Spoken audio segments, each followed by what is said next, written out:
Welcome to this week's edition of MIAA 360. Broadcasting from inside the MIAA Network studios, I'm Jason Katz. Coming up a little bit later on the show, we had a chance to catch up with the commissioner of the MIAA, Mike Racy, and the sports administration intern, Marianne Pahkala. But first, we hit the links to bring you the first designated MIAA men's golf tournament of the year. We had a chance to catch up with UCO Broncos head coach Josh Fosdick and Central Missouri Mules head coach Tim Poe. Okay, Coach Fosdick, first MIAA designated event of the year. How do you feel about your team kind of getting the season started here? Well, first I want to say this was just an amazing venue. Coach Poe did a great job. The tournament was ran fantastic. Definitely raised the bar for some of our MIAA events going forward. But no, it was a great test. I think the team was ready to get back after it. We feel like we've got a little bit of unfinished business going into the postseason this year. So great first test and just excited to be here. We're here with Coach Poe from Central Missouri. Coach, you just hosted a two-day event that had some teams from kind of all across the region, some really good golf teams here. Talk about the last couple of days in your event you hosted. Well, we called it the Mule this year. We used to host many years ago back when I played, and way years beyond, probably when our athletic director Jerry Hughes was playing golf here. We had what we called the Heart of America, and we had that for a long time, and it was a great event, and it was kind of a regional event over the years. And then when we did the remodel of the golf course, we just thought let's kind of change it up, you know, let's call it something different, and we just thought what better than the Mule. And it was a mule. It was stubborn this week. I thought the golf course really held up well. We were surprised how the guys played, and you know, 1 over par wins it individually, which I think is pretty good. But great field, obviously, because it was a designated MIAA event. We had all the conference schools here, and then had a good mix of both the north and the south part of our region. So I think, you know, being in this part of the country, it allows, you know, the southern teams not to have to drive so far, and the northern teams were kind of right in the middle. So it was an even mix of both. So I think it was a really good field, great tournament. But we're proud of how it turned out. It's on us, all of us, to make sexual assault unacceptable. Here are a few tips that could help. Talk to your friends honestly and openly about sexual assault. Don't be a bystander. If you see something, intervene in any way you can. Be direct. Ask someone who looks like they may need help if they're okay. It's on us! Welcome into this week's edition of Inside the MIAA. I'm here with the commissioner of the MIAA, Mr. Mike Racy. Mike, thank you so much for joining us. It's great to be here, Jason. Thanks. You launched this summer the MIAA Ambassadors Program. Talk a little bit about that. Yeah, we this summer we kicked the Ambassadors Program off, and what we did in a planning session was came up with this idea that we really needed a program for the MIAA to better connect with the Kansas City community. When you think of Kansas City, and it's really the hub of all of our MIAA activity. It's a central point geographically for our 14 member institutions and the 4-state geographic region. It's a hub for our meetings, and a lot of our MIAA championships take place here in Kansas City. We have huge alumni groups from all of our members are here in Kansas City. The conference office has been in Kansas City for a long time. So we needed a group that would help us better connect the office with folks in Kansas City, that in turn can help with branding, recognition, sponsorship, other hospitality related initiatives for the conference. So we launched the ambassadors, and the concept is pretty simple: to find individuals in Kansas City that are alumni of one of our 14 member schools, passionate about their schools, but also well connected in the Kansas City community, connected civically or connected in the corporate community, connected in the world of media or hospitality and entertainment, and individuals not only passionate about their school but interested in seeing the MIAA be successful here in Kansas City. So we've launched a program. We've had our first meeting Our second meeting's coming up later this month, and I think so far we have commitments from individuals that represent 4 of our member institutions. We're just going to continue to build on that.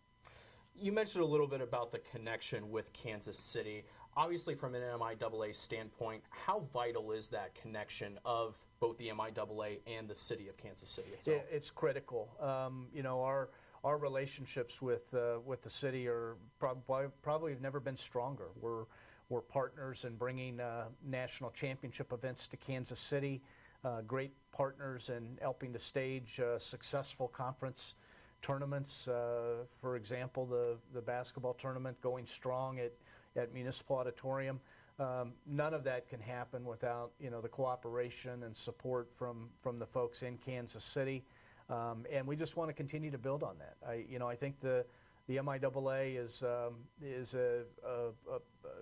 I think something that's not well known in Kansas City outside of the sports community and folks at the city that help us with the events I described. So we need to build on that. You know, the MIAA, one of the oldest conferences in the United States, the only NCAA conference office located here in Kansas City. We have a number of things I think that the conference and our members are proud of, and we just want more folks in Kansas City to know who we are and appreciate what it is that the MIAA stands for. Commissioner of the MIAA, Mike Racy, joining us here. Mike, you mentioned a little bit in your meeting with the ambassadors, the ABC philosophy. Tell us a little bit about that. Yeah, so that's the charge. You know, we bring these folks together. They're very, very important, influential people in Kansas City. Their time is valuable, so we wanted to give them a very specific charge in what we're asking them to do on behalf of the conference. And I did try to summarize it as the ABC of the ambassadors program. The A is simply we need them to be advocates. We need them to understand what it is that we're doing as a conference, and through their connections in Kansas City, we need them to advocate for us, to be truly ambassadors for the league with people they interact with. The B is the opportunity for them to help build bridges. They have connections and contacts that we don't. We need to take advantage of our ambassadors' relationships and to help build those bridges between who they know and the things we have going on in the conference. And I'm hopeful that through those building bridges or relationship building, that we will discover new corporate sponsors, new volunteers, new champions of our programs and initiatives that we have coming from the conference. So that's very important. And then the third piece, the C stands for counseling, and we need that. We need a group in Kansas City that, as the conference office is thinking about a program or initiative or something we want to try, a group of people that are that have tons of experience in law, politics, media, business, that we can say, hey, we're going to try this. What do you think? Why will this be successful, or what is it that we're missing that we need to change to help this initiative be successful? So really those three things: advocacy, building bridges, and counseling the conference office on initiatives, especially ones that impact Kansas City, are really the key tasks we're asking the ambassadors to help us with. And one of the other things that you pointed out was the first NCAA meeting was of 13 people in New York City, right. And obviously the future has really flourished for the NCAA. Obviously, you being a part of that in Indianapolis. But what do you see as the future of this MIAA Ambassadors program and where it can lead? Well, that's the key. I wanted, we had our first meeting, a lunch at Chapel's restaurant on the north side in Kansas City, and as you know, a great historic sports venue. a great. I couldn't pick a better place to have a meeting like our ambassadors, to be sitting in a sports museum eating lunch, and that's where our meetings will always be. And I told our group, you know, it's a small gathering. We started out, I think, with 5 or 6 people from 4 of our member institutions, and I encouraged them that, you know, this group will grow. And we want people around the table that are committed to the MIAA and Kansas City and what we're trying to do. And so my vision is at some point we get to a group of about 30 ambassadors, 2 or 3 from each of our member institutions, and it becomes a group that our members and Kansas City recognize as a group of people very supportive and committed to the success of the MIAA. You know, the Chiefs have had their red coaters, and I remember the old my old days at the NAIA. They had a group of honorary coaches, and they also had a red coaters program of people, local people that were, you know, very successful and important to the success of the NAIA basketball tournament. We can do the same thing for the MIAA here in Kansas City, and we have so many of our alums that are here in the Kansas City area. It's going to be, I think, a pretty easy task to help this group grow, and that's really our main mission the next couple of years, to get the numbers higher and to get those folks that will help us with advocacy, building bridges, and counseling the conference office. Commissioner of the MIAA, Mike Racy, joining us here on Inside the MIAA. Mike, thank you for the time. We appreciate it. Thank you, Jason. Hasty Awards has been proud to be the official award supplier to the MIAA for 7 years, and we're happy to supply you and your organization with all your award needs. Whether you're ordering for your individual youth sports team or placing a custom medal order, we have you covered. As always, you have our lowest price guarantee, highest quality awards, exceptional service, and our hasty turnaround. We are ready to serve you for your next event, no matter how large or small. Hasty Awards is the #1 source for all your award and recognition needs. Welcome to this week's edition of Inside the MIAA. I'm here with the MIAA Sports Administration intern, Marianne Pahkala, joining us now. Marianne, you're from Lindenwood University originally. What made you become a Lion? So I received a bunch of scholarship opportunities from different schools, mainly around the Midwest area. I searched them online. I fell in love with Lindenwood's campus. They had a lot of sports they offered. It seemed like a great environment with a lot of international students, so I was sold. Now, and you just mentioned you're an international student. You're from Finland. Yes, Talk about that transition of going from Finland to the United States and how hard that would have been for you.